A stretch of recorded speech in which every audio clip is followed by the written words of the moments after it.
les centres de test Décathlon, on casse des cordes comme ça. Il y a cette barre qui va monter jusqu'à qu'elle atteigne 600 kg. Et ça, c'est notre 15e proto. Ah, pour juste une corde, il faut 15 prototypes, c'est incroyable. Ça va pas casser, t'inquiète, on a bien vérifié le truc. C'est un peu cassé quand même les gars là. Il y a une gaine et une âme, et la gaine elle est cassée. La gaine elle a complètement pété, il y a plus de gaine.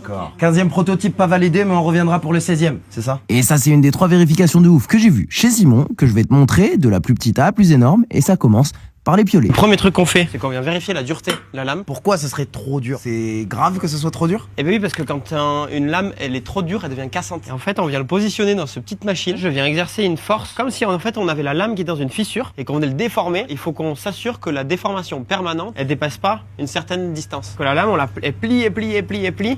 Et après, elle revient dans sa bonne position. Ah ouais, il y a un sacré angle quand même. Et après, je viens lâcher avec ce petit outil. On vient vérifier la distance de la déformation. Et le dernier test, c'est le plus énorme avec Antoine, et ils l'ont mis quelque part de particulier. À l'accueil dans les bureaux de Simon, il y a quelque chose qui s'appelle la tour de chute. Là, on va faire un test sur un set de via ferrata. Donc ce rôle, c'est d'assurer la sécurité de l'utilisateur si jamais il se prend une chute en via ferrata. Donc pour ça, on a une machine qui a une tour de chute. J'utilise une tresse, il y a une très grande résistance statique. Ce qui fait que lors de l'impact, tous les efforts, ils vont bien être transmis jusqu'à mon set de via ferrata qui, lui, va devoir absorber l'énergie du choc. La masse, elle va monter 5 mètres plus haut. Et là, tout simplement, on va lâcher.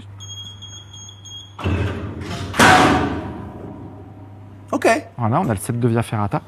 Et en fait, comment ça marche? On a une sangle noire et on a une sangle blanche. Et au milieu, en fait, on a des fils qui passent un coup dans la sangle noire, un coup dans la sangle blanche. C'est comme un gros scratch qui vient se déchirer. Et c'est ça qui participe à absorber l'énergie de ta chute et te mettre en sécurité lors de la chute. Et là, ce qui est intéressant de voir, c'est ce qu'on appelle la force de choc. C'est la force que le capteur a mesurée lors de l'impact. Là, on l'a mesurée à 4,85 kN.